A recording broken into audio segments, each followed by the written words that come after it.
Prism Productions presents the math of ESP. Why it works, even if you don't believe in it. Okay. Gonna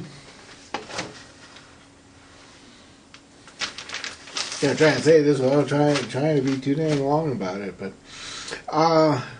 talking about karma, talking about the ways and the paths and the flow of energy and stuff like that.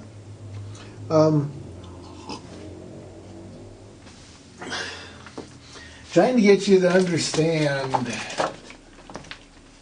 the mindset here, okay? And what happens when you're putting your energy for the miracle.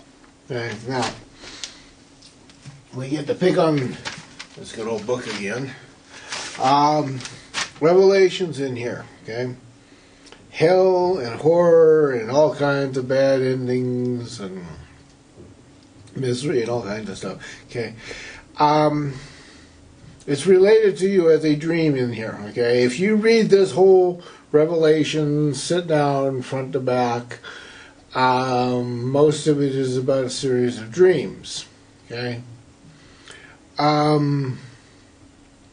it's got a little bit of other stuff interjected to the middle of it, but by and large, what you're being told are the prophecies of somebody through a spiritually awakened dream state, probably a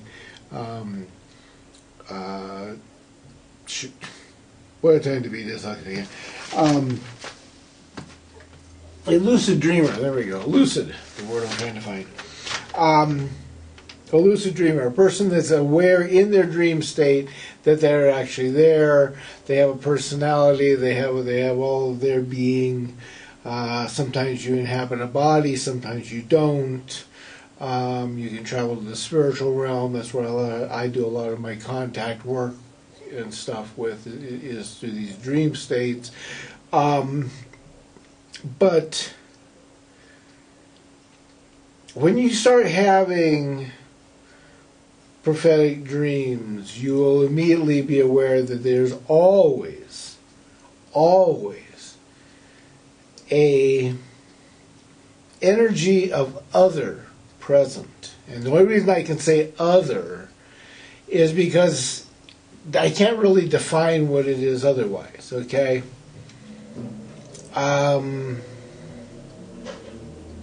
Stephen King's book, The Shining. Rather amusing situation. In it, the guy, one of the people in there talking about how he gets certain premonitions and stuff, and he would always smell citrus oil, citrus in the air just beforehand. And I'm not going to say that happens to me or to anybody else or anything of that sort, but rather you have something that you will always note that makes it different, that makes it stand out, that what you have just been to is somehow a strong message. It's not just a dream you had for entertainment. Okay?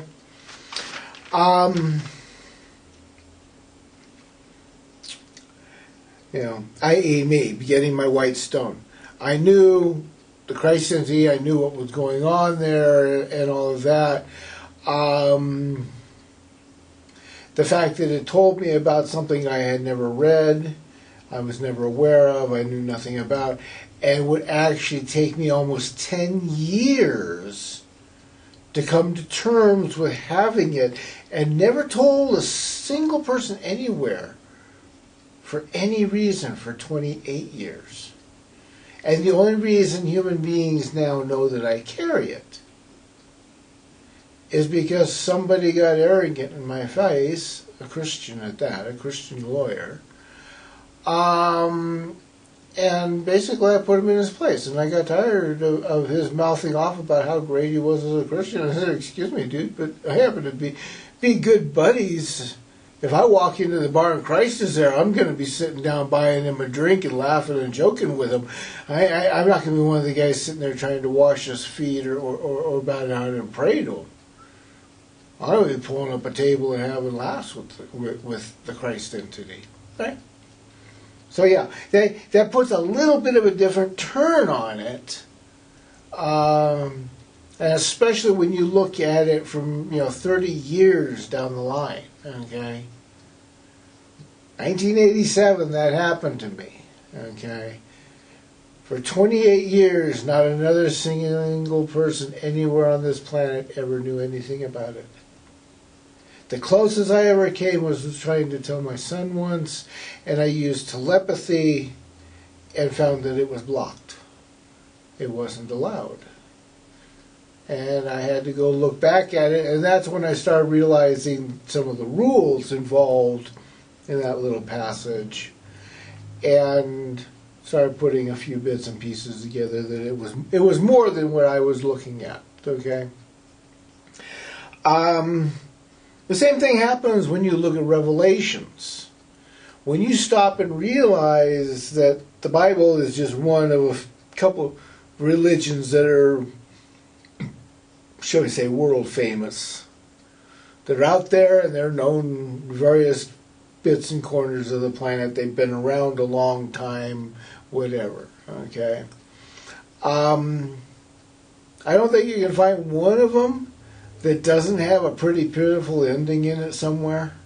It might be the beginning, there's going to be this huge calamity and disaster, and then poof, we're going to be on the other side of the yellow brick road, and we're going to be, in La La Land and everything, and beautiful again.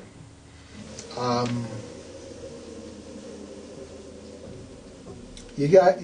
That's where you get an issue with this, because the problem is in order to have your miracle, which is everybody goes to heaven, you put out your energy to the idea of going to heaven. Okay, that creates emotion and all of that to get this going, and then of course you have your faith in it. Now, like I say, if it was just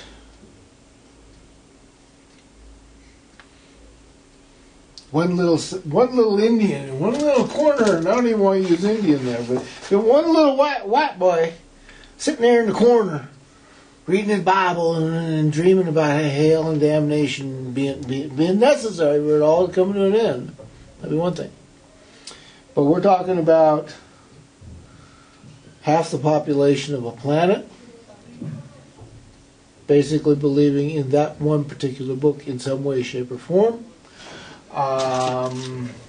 Following that kind of energy pattern, and we are talking about probably another, I don't know, 10 to 50 religions that I kind of know of, that in almost every one of them, yeah, you're gonna get to heaven, but they all gonna be going down in flames first.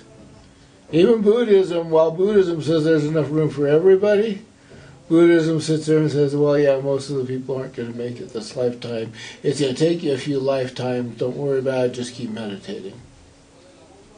So, yeah, yeah, they don't quite have death and destruction. That is positive to them. Taoism, I don't think actually has any end of the world ending. It just simply understands everything continues to cycle through. But the inner chapters by Chang, he does talk about, and I would have to go look up the last pages, but it was something about two deities cutting holes in a third deity because the third deity was existence or something like that. And they thought by cutting holes in them, they would help them be better. Kind of like the way human beings think that well, if it's our planet, we can rape and pillage and plunder and destroy it. And everybody knows that when you demand a new toy of mommy or daddy, you get a new toy. Okay, well.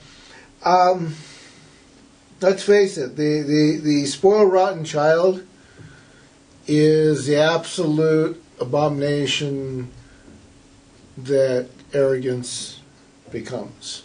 Okay? The Donald Trumps, the Koshas, the Rothschild family is the King of England, the Queen of England, the kings and queens of all their various countries, walking around on rose petals and bare feet because they're too great to have to walk on dirt. Interesting. God's made the rose petals, God's made the earth, God's made the feet. Their feet are no darn different than anybody else's in that sense.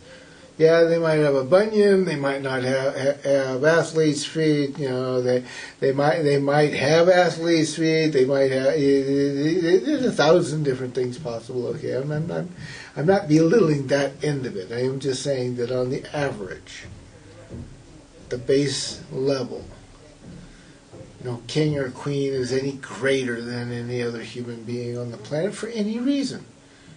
But Buddhists will tell you that, you know, hey, that prince over there born of Siam, that's an almost enlightened human being there in comparison to the peasants.